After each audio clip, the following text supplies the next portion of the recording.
During the 6-week headline-renting defamation trial, Johnny Depp's legal team recalled intellectual property consultant Doug Bania to the stand, and he revealed that Amber Heard is one of the internet's most hated actors. Bania testified that he analyzed the negative tweets about Amber Heard around the time of statements from Depp's attorney Adam Waldman. The general American public also appears not to like the actress for reasons well known to you and me. So does this mean Amber is the most hated woman in Hollywood? Let's find out. Let's be honest, we all feel a smidge of sympathy for Amber Heard. After all, she is arguably the most hated woman in America right now. Inarguably the most humiliated too.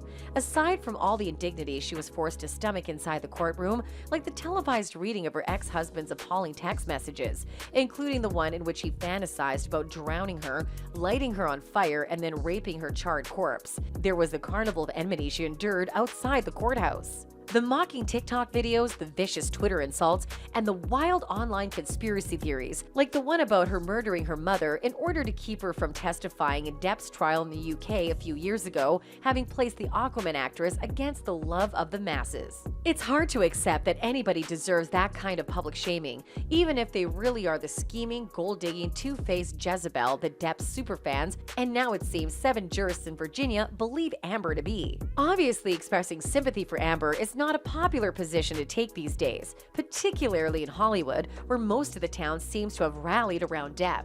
BuzzFeed has been keeping a tally of the number of celebrities who've responded positively to Depp's post-verdict victory lap on Instagram, compared to Amber's June 1st post expressing her disappointment at the loss. So far, more than 100 bold-type names have liked Depp's post, some of them even adding a string of hearts in their comments. The list of his well-wishers include Zoe Saldana, Kelly Osbourne, Jennifer Aniston, Jason Priestley, Molly Shannon, Paris Hilton, Patti Smith, Naomi Campbell, Liv Tyler, Taika Waititi, Jim Jarmusch, and weirdly Amanda Knox, the former exchange student who famously spent 4 years in an Italian prison after she was wrongfully convicted of the 2007 murder of her roommate. As for Amber's post, it's garnered a grand total of 7 likes from the prominent celebrities, one of which was from the actress's one-time Aquaman co-star Jason Momoa, who hedged his bets by liking both her and Depp's Insta messages. It's not just liberal entertainers hopping on board the Johnny train, but red state conservatives like Matt Gaetz, Ant Coulter, and Donald Trump Jr., who have seemed to have conveniently forgotten that Depp is a card-carrying member of the very Hollywood elite they claim to despise. They've been giddily declaring Depp's legal victory as nothing less than the end of the #MeToo movement. Depressingly enough, they could end up being at least partly right. The verdict could push some sexual abuse survivors back into the shadows, as several voices have been pointing out. Although that's a point Hollywood progressives sending Insta hearts to Depp also seem to have conveniently forgotten. So why does the internet hate Amber so much?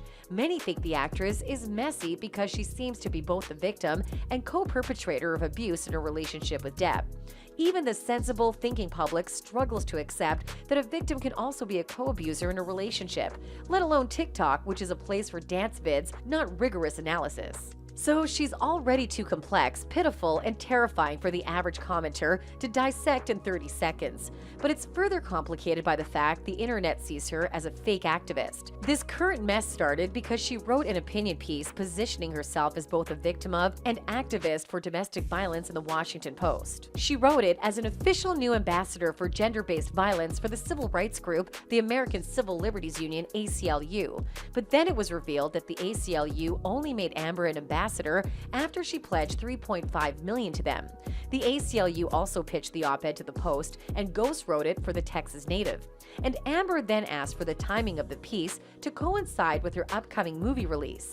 Now, if you're cynical, and the internet is very cynical, it looks like she wrote this piece to give her new movie a boost. The internet takes activism seriously and watches every self-proclaimed activist commitment with a forensic eye. So now they think she's a false prophet desecrating holy digital ground. Do you think Amber deserves all the hate she's getting at the moment? Let us know in the comment section below. In our upcoming videos, we'll be bringing you more such amazing content, so be sure to subscribe to our channel so that you don't get to miss any of them.